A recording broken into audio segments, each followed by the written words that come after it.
കോൺഗ്രസിനോട് ചേർന്ന് നിൽക്കുമ്പോഴേ നിനക്ക് വിലയുണ്ടാവും. അതുകൊണ്ട് ഞാൻ കാര്യം പറയാം, പാർട്ടിയെ ഒറ്റുന്ന പണിയെടുക്കരുത്. ചിലർക്ക് CPM കോൺഗ്രസിന്റെ KPC സെക്രട്ടറിമാർ കയറി വന്നാലും വരെ എഴുന്നേക്കൂല. എന്നാൽ ലോക്കൽ കമ്മിറ്റി സെക്രട്ടറി ഇങ്ങോട്ട് വരണം, മുണ്ടെല്ലാം കൂടെ അഴിച്ച് മറക്കിയിട്ടുണ്ട് നിപ്പുണ്ട്. നിർത്തിക്കോണം. ഈ പാർട്ടി പോരാട്ടത്തിന്റെ പുതിയ പന്ഥാവിലേക്ക് പോകുമ്പോൾ നമുക്ക് വലിയ മുന്നേറ്റം നടത്താം. ഇനി ഈ നാട്ടിൽ ദരിദ്ര കുടികളായ ജനങ്ങൾ CPM വോട്ടിയില്ല. ഈ നാട്ടിലെ ഉദ്യോഗസ്ഥർ CPM വോട്ടിയില്ല. കൃഷിക്കാർ വോട്ടിയില്ല. അഴിമതി കണ്ടു മടുത്ത സാധാരണക്കാരും ഇടത്തരക്കാരും വോട്ടിയില്ല. അയ്യപ്പന്റെ സ്വർണം മുഴുവൻ അടിച്ചു കൊണ്ടുപോയതിനാൽ ഹിന്ദുക്കൾ വോട്ടിയില്ല. RSSന്റെ യോഗി ആദിത്യനാഥുമായി ചേർന്ന് ഈ സമുദായത്തിന് വിലക്കെടുക്കാൻ ശ്രമിച്ചതിനാൽ ന്യൂനപക്ഷങ്ങൾ വോട്ടിയില്ല.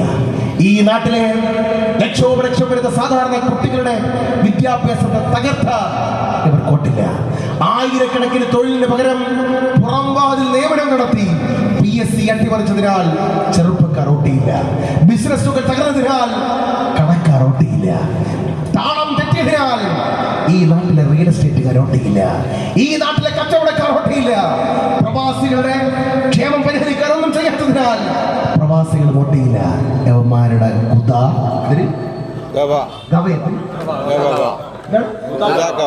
അങ്ങനെയല്ല, അതാണ്. അല്ല ഇങ്ങനെ പറയാം, കപ്പല് മയ്യത്ത് ചേർന്ന് നിൽക്കണം.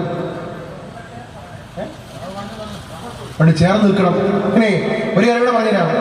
ഇപ്പോ ഗുരുവായൂർ അമ്പലത്തിലെ വിളക്കൊന്നും കാണാനില്ലെന്നാണ് പറഞ്ഞു. ഏറ്റുമാനൂർ അമ്പലത്തില് അവിടുത്തെ സ്വർണം കാണാനില്ല. പിന്നെ ഈ ഉത്രട്ടാതി വള്ളംകളി നടക്കുന്ന ആറന്മുളയിലെ പാർത്ഥസാരഥി ക്ഷേത്രത്തില് ദേവന് നിവേദിക്കുന്നതിന് മുമ്പ് വാസവൻ വന്നിട്ട് പറയാ, വിളമ്പ് പിന്നെ വേണം, പെട്ടെന്ന് വിളമ്പ്. ദേവനൊക്കെ അവിടെ ഇരിക്കും. ദേവന് നിവേദിക്കുന്നതിന് മുമ്പാണ് വാസവൻ അടിച്ചു കയറ്റിക്കൊണ്ട് പോയത്. കുണം പിടിക്കില്ല.